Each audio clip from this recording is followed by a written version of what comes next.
त्या GR प्रमाणे 31 August हा पहिल्यांदाच काय करला जातोय की भटके विमुक्त दिन म्हणून संपूर्ण राज्यामध्ये साजरा केला जातोय। दरवर्षी 31 ऑगस्ट हा दिन भटके विमुक्त दिन म्हणून साजरा केला जाणार। तर आजच्या कार्यक्रमासाठी जे आपल्याला प्रमुख पाहुणे लाभलेले आहेत त्यांचा अल्पसा परिचय मी तुम्हाला करून देतोय। त्यांचं नाव आहे श्री ताराचंद्र नारायण आवळे। त्यांचं जन्मगाव पांगरी, तालुका मान, जिल्हा सातारा। त्यांचं प्राथमिक शिक्षण हे त्यांच्या मूळ गावी म्हणजे पांगरी इथंच झालं। माध्यमिक शिक्षण त्यांचं माध्यमिक गोंदवले आश्रमशाळा या ठिकाणी त्यांचं माध्यमिक शिक्षण झालं। पदवीपर्यंत शिक्षण त्यांचं दहिवडी कॉलेजमध्ये झालं। सर जवळजवळ 28 वर्ष झालं रयत शिक्षण संस्था आपल्या शेजारी जे धुळदेव आहे तिथंही सर तिथं 14 वर्ष कार्यरत होते। आणि आत्ता सर जितोबा विद्यालय जिंती या ठिकाणी काय करतायत, इंग्रजी विषयाचं अध्यापन करत असतात। तसेच आत्ता जे नवीन पाठ्यपुस्तक जी चालू झालेत, पुढच्या वर्षी जे साहित्य म्हणजे पाठ्यपुस्तक येणार आहे 6वीचा इतिहास, तिथं सर लेखन अभ्यासक म्हणून लेखक म्हणून त्या 6वीच्या इतिहासाच्या पुस्तकामध्ये पण काम करतायत। जवळजवळ 10 ते 12 दिवस झाला ते काय पुण्यामध्येच आहेत, परंतु काल आले, त्यांनी आपल्याला वेळ दिला। तसंच ते रयत शिक्षण संस्थेमध्ये व्यावसायिक मार्गदर्शन लेखन समितीवरती गेली 20 वर्ष जो रयत शिक्षण संस्थेचा जो अंक निघतो त्याच्यामध्ये ते काय करतात, लेखन समितीवरती कार्यरत आहेत। असा परिचय केला। आत्ताच बघा आपल्या इथं आपल्या संस्थेचे संचालक संतोष नाळे साहेब इथं उपस्थित राहिले, तरी त्यांचा सत्कार देवकाते सर यांनी करावा अशी मी त्यांना विनंती करतो।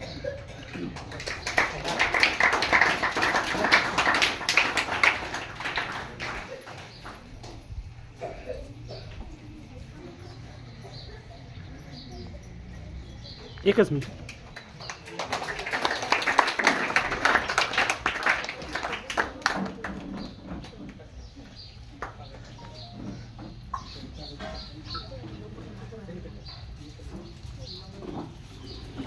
मी सरांना अशी विनंती करतो की आपण आपलं बहुमूल्य मार्गदर्शन विद्यार्थ्यांना करावं।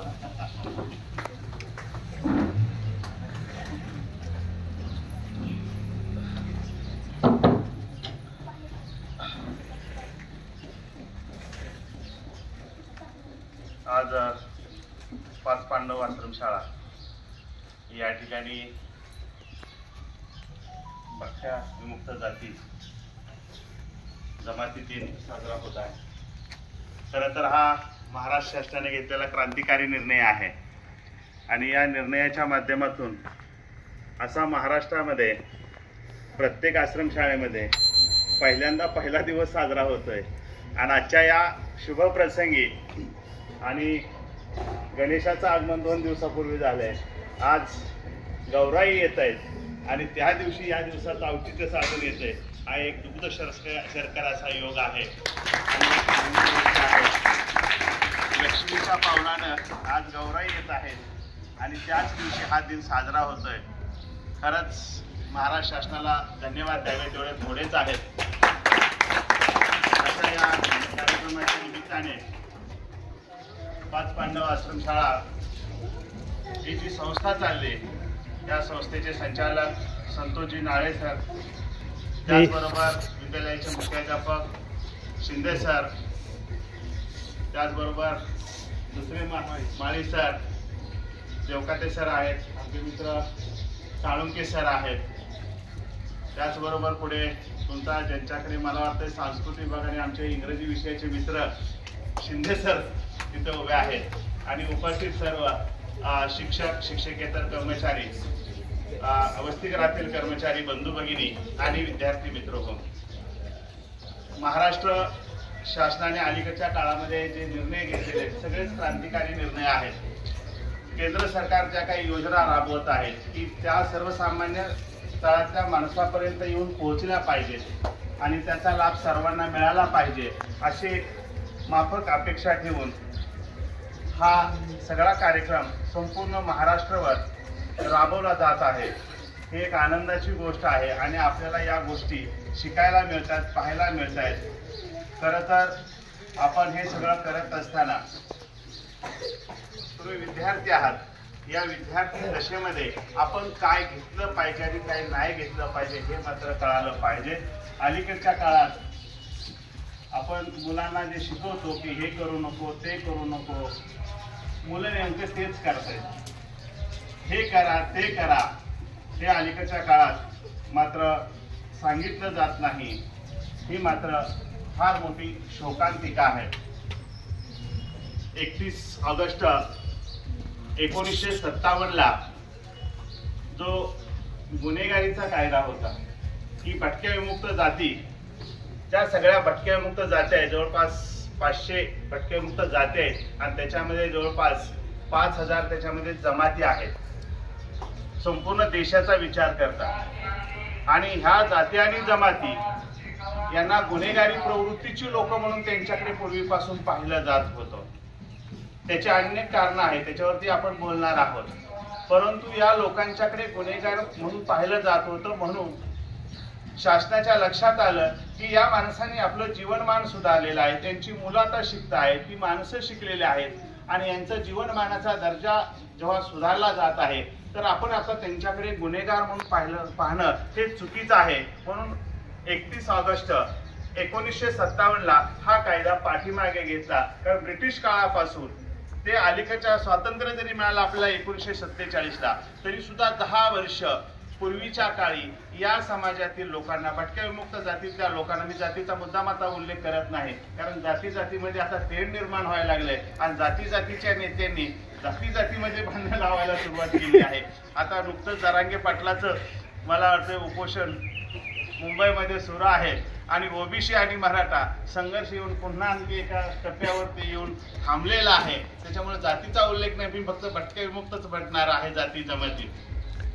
तर पूर्वीच्या काळी या समाजाकडे खऱ्या अर्थाने गुलाम किंवा गुन्हेगारी प्रवृत्तीची लोक म्हणून यांच्याकडे पाहिलं जात होतं. कारण मुळातच या लोकांचा जो संसार होता तो स्थिर असा संसार नव्हता, एका ठिकाणी राहत नव्हती. आज या गावात तर उद्या दुसऱ्या गावात, परवा तिसऱ्या गावात, कित्येक दिवसांनी ती लोक एकमेकाला भेटायची आणि मग त्यांच्याकडून कधी कधी जर खायला मिळालं नाही किंवा एखादी गोष्ट आवडली ती मिळाली नाही तर ती शेतातली चोरली जायची, एखादी गोष्ट त्यांच्याकडून ती घेतली जायची, लुबाडली जायची. याच्यामुळे या समाजातील लोकांना गुन्हेगारी प्रवृत्तीची लोक म्हणून त्यांच्याकडे पाहिलं जात होतं. परंतु सरकारच्या लक्षात आलं की आता या लोकांचा जीवनमानाचा दर्जा उंचावलेला आहे, माणूस म्हणून हे आता चांगल्या पद्धतीची जगायला लागलेले आहेत. मग या माणसांना आपण माणसात आणलं तर काय फरक पडतो म्हणून साठी त्यांनी एक काम केलं. 1957 31 ऑगस्टला एक जो कायदा होता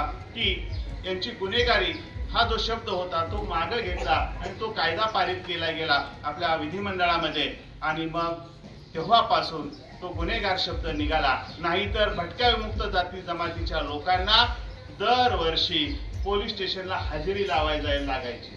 म्हणजे कुठेही असला महाराष्ट्रामध्ये किंवा देशामध्ये तर तो ज्या ठिकाणचा त्याचा पत्ता आहे मूळ त्या गावात त्या पोलीस स्टेशनला जाऊन हजेर लावायची किंवा त्या पोलीस स्टेशनला जाऊन हजेर लावायची, मी इथे आहे. म्हणजे या भागात जर काय घडलं तर त्या माणसाकडे किंवा त्या जाती जमातीच्या लोकांच्या वरती तो ठपका ठेवला जायचा. अशा पद्धतीची पूर्वीची परिस्थिती होती आणि त्या परिस्थितीवरती बदल करणं, त्याच्यावरती मात करण्यासाठी हा कायदा केला गेला. खऱ्या अर्थाने माणसाला माणूस पण देणारा तो कायदा तयार झाला.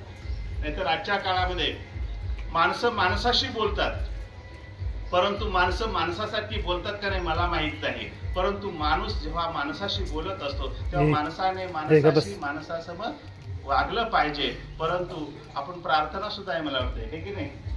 बरोबर म्हणता ना तुम्ही प्रार्थना, आहे की नाही?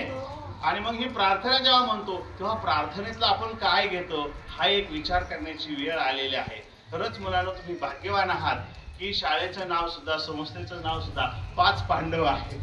आणि आज जर पाहिलं तर खऱ्या अर्थाने 5 पांडव आश्रम शाळेमध्ये शिकण्याचं तुम्हाला भाग्य लाभलेलं आहे. मी सुद्धा आश्रम शाळेत शिकलेलो आहे, मला माहिती आहे आश्रम शाळेतलं जीवन कसं असतं. की मुलं फार चांगले असतील, आम्ही फार वांड होतो, यांच्यापेक्षाही खतरनाक होतो. इतकी मुलं मारामारी आणि चोऱ्या करायची. म्हणजे आता तुम्ही चोऱ्या करता का नाही मला माहित नाही, पण आश्रम शाळेमध्ये चोऱ्याचं प्रमाण जास्त असायचं. आणि प्रत्येक ठिकाणची परिस्थिती वेगळी असते. शेवटी संस्कार माणसाला घडवत असतो, कारण इथे माणसं घडवण्याचं हे केंद्र आहे. आणि माणसं घडवण्याचं केंद्र असल्यामुळे तुमच्यावरती चांगले संस्कार केले जातात. त्याच्यामुळे तुमच्यातली गुन्हेगारी प्रवृत्ती आपोआप काय होऊन जाते, कमी कमी होत जाते आणि एक चांगला माणूस घडवण्याचं, एक शिल्प घडवण्याचं काम या आश्रमशाळेमध्ये केलं जातंय. जवळपास मी या शाळेकडे जवळपास 16-17 वर्षापासून या शाळेशी माझा संबंध आहे, किंवा लांबून किंवा जवळून पाहण्याचा योग येतो किंवा चर्चातून जेव्हा समजतं तर एक चांगलं काम करण्याचं एक संस्कार केंद्र आहे, याचा तुम्ही लाभ घेताय. खऱ्या अर्थाने हे तुमचे गुरुजन मंडळ आहे किंवा ही संस्था जी आहे याला तुम्ही धन्यवाद देणं काळाची गरज आहे. कारण आजच्या काळामध्ये शाळा बंद पडायला लागलेल्या आहेत, शाळेमध्ये विद्यार्थी नाहीत अशी परिस्थिती निर्माण झालेली आहे आणि तुमच्या संस्थेमध्ये माझ्या माहितीप्रमाणे 200 पेक्षा जास्त विद्यार्थी आहेत. किमान एक चांगली परिस्थिती आहे की शाळा ही फार एक आपल्या माते समान असते आणि या मातेच्या ऋणात राहणं कधीही चांगलं असतं. तर तुम्ही भाग्यवान आहात की तुम्हाला पित्याप्रमाणे मातेप्रमाणे इथले शिक्षक बंधू भगिनी आणि तुम्हाला अगदी स्वयंपाक करणाऱ्या ताईपासून कामाच्यापर्यंत खाली अगदी प्रत्येक घटक हा तुमच्यासाठी झटत असतो. खऱ्या अर्थाने हा दिन शाळामध्ये साजरा करण्याची गरज का भासली, 57च कायदा मागे घेतलाय.